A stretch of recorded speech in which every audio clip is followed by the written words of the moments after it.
mugorora 1934 mwana mnaka ka 1934 amasaure kumasaure vakuambwa vasadza esadza kwatiri kuenda kueaster hapo siyamba kona Easter musi wa 15 April mutaka 15 April tinenge takaungana iko hapo zvawatibutane kona muranda wamwari kwero mwezvaafrica ukangulungulu pomazha weAfrica umwe musi apinda mutemberi angangene etemberi sezvamunoziva mumabhuku waliwazi kumwadzi handisaronderi handisakhulume zineni asi satani aburuka kudenga satani wese ezulini akamubata wambamba maoko akabatanidzwa isandla usibamba maoko akabatanidzwa isandla asibambaneza izandla zibambene wazibamba ngesandla sakhe esodwa makumbo akabatanidzwa inyawo zibanjanisiwe wakabva abata neruoko rwake rumwe abamba ngelinye isandla esodwa lokuenda naye pauriri hwetemberi naye etembeleni lokusikomurovera pauriri hwetemberi pambi kwetemberi achibva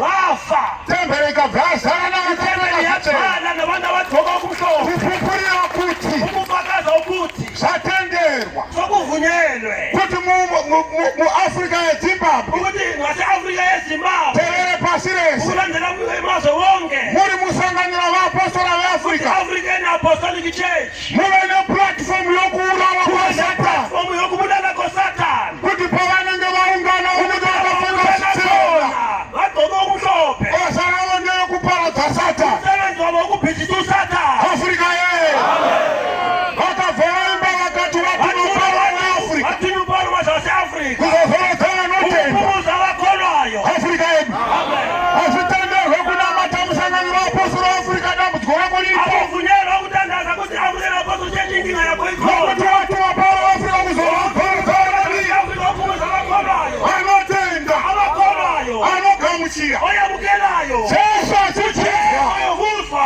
neimwe nguva enye isikhathi navadzidzi vake abafundi bakhe vaona kushamisa abona kuti kumangaza bekukhona muupenyu hwavo empilweni yabo nokuti pavaifamba naye walapho behamba naye kana vakakwira muchikepe begibela esikepeni kana soda kunyura base sifuna ukushona jesu waingochimisa nyorindo ujesu besimisa nje kana mhepo ikatanga kufufuta noma ivunguvungu jesu waingoimisa nje ujesu beyamisa nje vakaenda pamuchato babesiya emtshadweni seimwe nguva vasvika pakana lesinye isikhathi bafika ekhana kuronga kwavanhu kwagumirwa ukuhlela kwabantu sokuphelele vanhu vawandisa abantu sebabanengi waini yapera iwayini seyiphelile jesu akangosandura mvura ujesu ikamuwai washandula amanzi yabawayini vakaona kuti unhu unonzi upenyu babona ukuthi leyilo impilo neimwe nguva vaenda kurenje lesi sikhathi vagara mazuva matatu variko bahlala amalanga amathathu bakhona mashops akanga asipo abashopusi bengekho zvekudya panga pasina ukudla bekungekho vanhu vane nzara abantu sebalambile zvino jesu ari ujesu wathi akangobvunza kuti mune chamuinacho here abuza kuti kukhona ndinakho na jesu hapana wathi kasi akukho ukanzwa munhu wati hapana mawuzwa umuntu uthi akukho asi pane mukomana ari kumashure kodwa kunemfana usemuva aniti heve unechansi netuchingwa twainato nesingwa esincane chinzi ngauye nazvo kuti vamhakaze nazo jesu achibva atenda baba vake vari kudenga vasingapererwe vake vasedzulini angaphelele ndobva apa vadzidzi vake wanikeza abafundi bakhe ndobva vagovera vanhu wanikeza abantu vakadya vakaguta badla basutha vakati au ndoupenyu athi leyo impilo leyi asika zviri kungoitwa najesu kodwa namanje kuyenza kujesu kuphela kokana isitazoenda kune imwe dzimotoni kodwa kwenye indawo zoyenza tikanzi neise kuti yabongosi tingaiteiko singayenzani kuti tibate mabasa amwari umsebenzi kaNkulunkulu toniliko siyenzeni tikanzi kuti mubate mabasa amwari umsebenzi kaNkulunkulu ototenda kunayo akatuma kana musina kutenda kunayo akatuma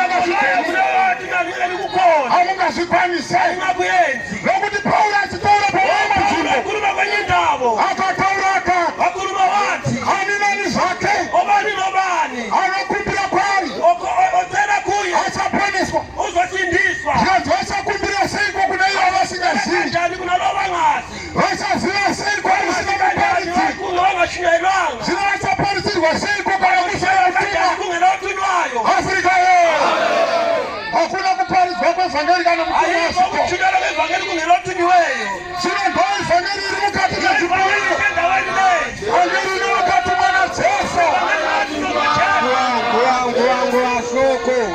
mashoko silandi ilizwi Pastor. yebo Pastor wanamani. yebo ma Paulo mulanda wanu. uphawu kaNkulunkulu Wakatumwa nei. kuthuma noJesu Wakatumwa na masimba. kuthuma nomandla Ndosaka makagamuchira.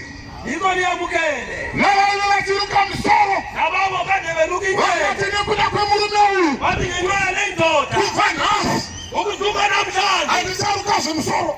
angisaluka ingcele Nabaifika matrausi. nalawe gqoka amathawuzi Ali wakati. bani bafazi Wakati kufa nasi. kusuka namhlanje Nokuda kwemurume uyu. ngenxa yalendoda Andisafika zitrausi. asegqoka itrausi Kunyange murume wakanga nasi nazide. noma indoda yakhe bengakufuni Kunyange wakenzele ndiyadesa kwamalagenzesa kuteka. alindlela ukuthi ngigqoke Asaka kundikana. kodwa wahluleka Asi Paulo amile paritari ya Afrika. wama ukuthi atali yase-afrika Apindisana nesikolo beAfrika. afundisa amadodakazi e-afrika Wakawuya nasiphiya mthini. aza wasinikela esondweni Wakagamushirwa. ayamukelwa Wakabhabhatizwa. akabatizwa Wakagamushira milomo yamunga. ayamukela imithetho kaNkulunkulu Wakagara naye mudzimba wahlala dzavo. naye ezindlini zabo Afrika yeyo. Akabata mabasa makuru aupenyu ababomsebenzi hwavo. empilweni yabo Afrika yeyo. Enda mberi sama. Berenge. Manya. 1 Petro 1 Yes. Petro muapostolo wa Jesu Kristu Ehe. Kwasiso kakwasiso. Wakanga pani mawara makuru ari panoti kwasiso. 1 Petro 1 Kwaso. kubva pavhesi 1 kwaziso Kwaziso. Petro muapostolo wa Jesu Kristu Nekuti igumhano rekutanga pamisheni yemutumwa Paulo mwaZviafrika. umbuthano wokuqala kumisheni othunyweyo mwaZviafrika Akamirirwa nepriesthood council. amelwe ne-priesthood council Vana vake muSouth Africa. abantwana bakhe e-South Africa Afrika yedu.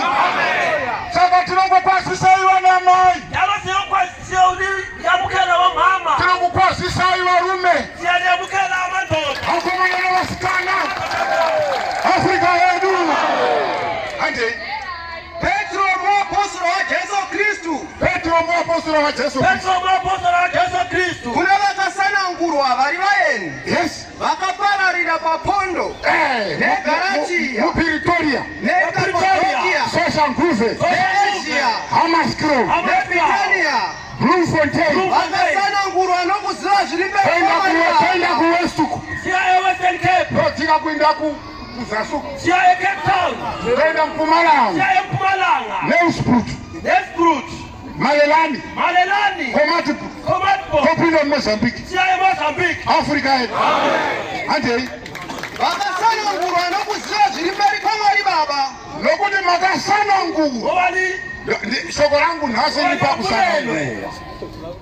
Mumwe nemwari pano ari pano nokuda kwokuti akasanangurwa. omunye nomunye unena ngenxa yokuthi ukhethiwe Vakasanangurwa. likhethiwe Paine chikonzero chokusanangurwa kwenu. kune njongo yokukhethwa kwenu Makasanangurwa likhethiwe naMwari. noNkulunkulu Hausi pano nokuda kushamweri yako. awukho lapha ngenxa yomngane wakho Afrika yedu.